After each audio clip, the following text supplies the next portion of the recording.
Hello, my name is Douglas Block. I'm an author and depression counselor. Welcome to your Depression Recovery channel, where each week we learn about practical tools and coping strategies for healing from depression and anxiety. The title of this video is called Why I Didn't End My Life. As many of you who have followed this channel know, I've made a number of videos on suicide prevention, and on some of them I've talked about my own suicidal episodes. Every now and then someone approaches me and asks me, why didn't you end your own life? As the answer to many questions, this one has a number of reasons.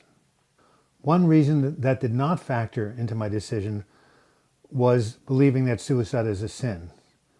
For many centuries, this was a common belief, as shown by the fact that people who had taken their lives were not permitted to be buried in a Catholic church graveyard.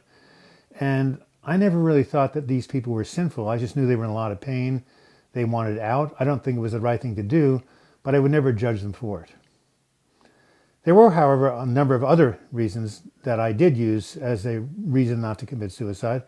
The first of which is I have been a survivor of suicides, many suicides of people I know. For instance, my therapist, my roommate, a high school friend, and the mother of a young girl that I tutored. Very difficult for me to deal with.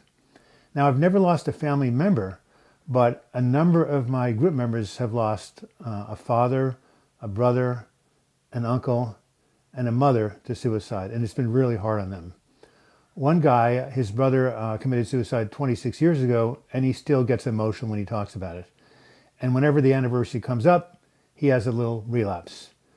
Another woman had her mother commit suicide, and within the next month she had a major breakdown and was hospitalized for 5 times in the next year.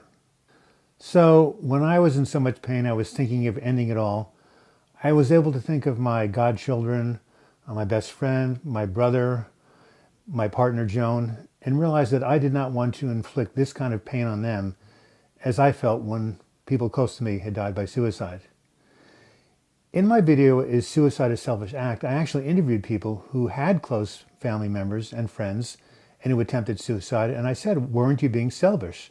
And they said, no, you don't understand. When my pain got so great, I crossed the line, and I was so far out that I couldn't even consider the effects of my actions on other people. Fortunately, I never did cross that line.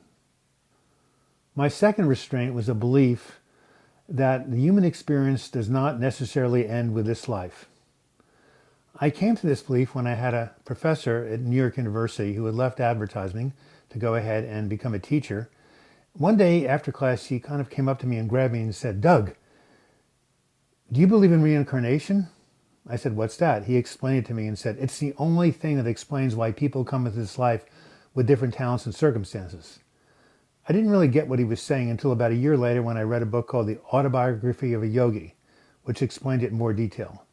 And once I understood how reincarnation works, I realized that we can never really escape life, because whatever is unfinished in this life will have to be finished in the next. So ending my life would not necessarily end my suffering. The other reason for not harming myself was the survival instinct that nature placed in my DNA. Although I believed that life did not end after death, I couldn't really prove it. One day, when I was particularly suicidal, my best friend pushed me out into the street in the path of an oncoming car and said, put him out of his misery. I jumped out of the way and angrily said, why'd you do that? He said, see, you didn't really want to die, did you? So it was my fear of the unknown and my will to live that kept me clinging to life.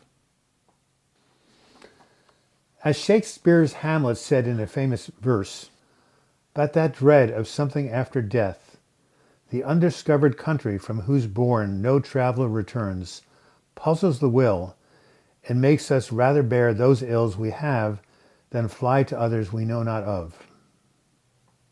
Of course, looking back, I'm really grateful I didn't act on my impulses. My inner voice would tell me over and over again, you're finished, you have nothing to live for, forget it. But that voice was wrong.